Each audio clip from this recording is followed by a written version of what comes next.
We have already seen Iran sending spoofed emails designed to intimidate voters, incite social unrest, and damage President Trump. You may have seen some reporting on this in the last 24 hours, or you may have even been one of the recipients of those emails. Additionally, Iran is distributing other content to include a video that implies that individuals could cast fraudulent ballots, even from overseas. This video and any claims about such allegedly fraudulent ballots are not true. These actions are desperate attempts by desperate adversaries. Even if the adversaries pursue further attempts to intimidate or attempt to undermine voter confidence, know that our election systems are resilient, and you can be confident your votes are secure. Well, that's interesting to hear when you see this headline. Iran and Russia, get out of here, using stolen data to target voters. So they stole voter registration information. That's what they did. Iran and Russia using stolen data to target voters with threatening emails. They're pretending to be Proud Boys, saying that by sending the email, faking being a Proud Boy, threatening Democrats, this makes Trump look bad. But they're proving through the intelligence agencies that, okay, we trust them now. We trust them with John Ratcliffe in the Office of the Director of National Intelligence, and he is saying that these are fake emails. They saw that there's also going to be a video that comes out from Iran that says that they are ballot stuffing and that they're going to be affecting the United States election. So just stirring up more hate for whoever is going to lose the election. Iran's not going to tell you who they're stuffing it for. And you will hear Donald Trump say, oh, as soon as we win the election again, as soon as we're reelected, we're going to have an immediate deal with Iran. It's going to happen right away. As soon as I get reelected, I'm going to call them immediately and make a new deal. And so, of course, they're going to be stuffing ballots for the Democrats. That's what this is. This says The Independent employs over 100 journalists around the world to bring you the news you can trust. So this is from The Independent, and I'm just going to read this verbatim. Iran and Russia have used stolen voter registration data to send fake emails to incite unrest and damage the integrity of the 2020 election campaign, according to the U.S. intelligence community. Okay, again, do you trust the IC when they give you a report? Do you just take it verbatim and say, yep, this must be true? Well, we have to read it. We have to understand what it is they're actually saying and logically think it through. Is this accurate? Is this real or not? It says in a late press conference, Donald Trump's director, it's just the Director of National Intelligence, John Ratcliffe, a guy who was not there before Trump, ready, setting booby traps and waiting, basically. This is Director of National Intelligence appointed by Donald Trump, John Ratcliffe, and FBI Director Christopher Wray said the two countries had taken specific actions to influence public opinion on the election. They hope they will cause confusion, sow chaos, and undermine your confidence in the American democracy, Mr. Ratcliffe said.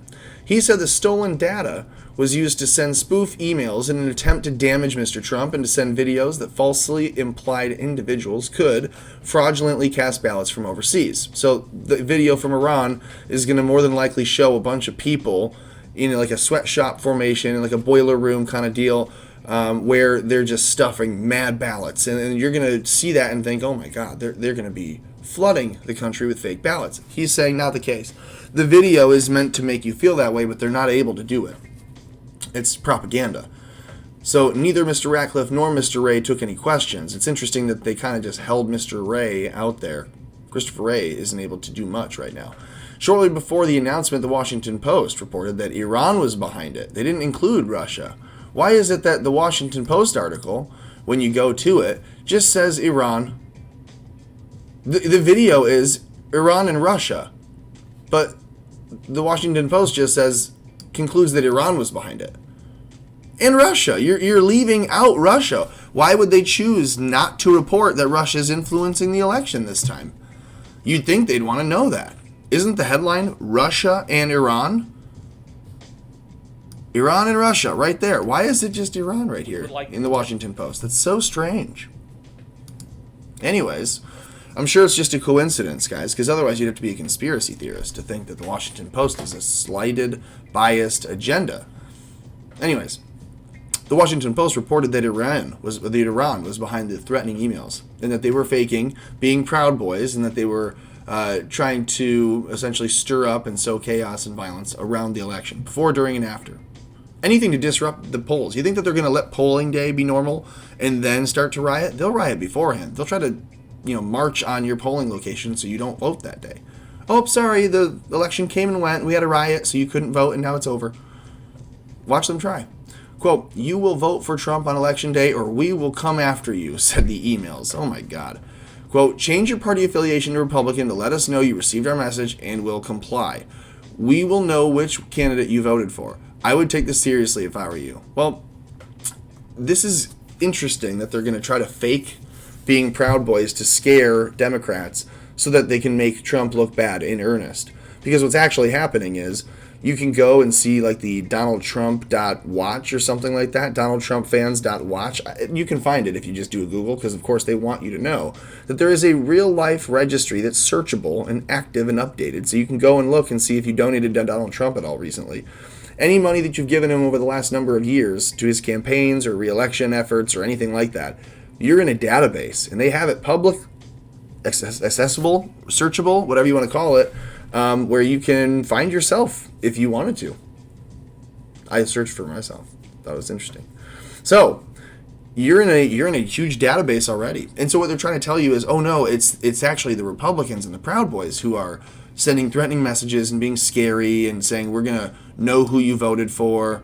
But actually, it's not that. It's them faking. It's really a wolf in sheep's clothing, right? It's the Democrats pretending that they're the Proud Boys, and then they've been caught. And this is apparently just a Iranian and Russian effort. This isn't really the left using foreign sources and aid, right? What would happen if you found out that the Democratic Party was knowingly getting help from Russia and Iran and others to try to upset Donald Trump's re-election? Wouldn't that be what they accuse Donald Trump of doing continuously? Let me know what you think in the comments. Like the video. Make sure you subscribe to the channel. Hit the little notification bell. Make sure that's turned on. And then do everything else that you can do to keep America afloat.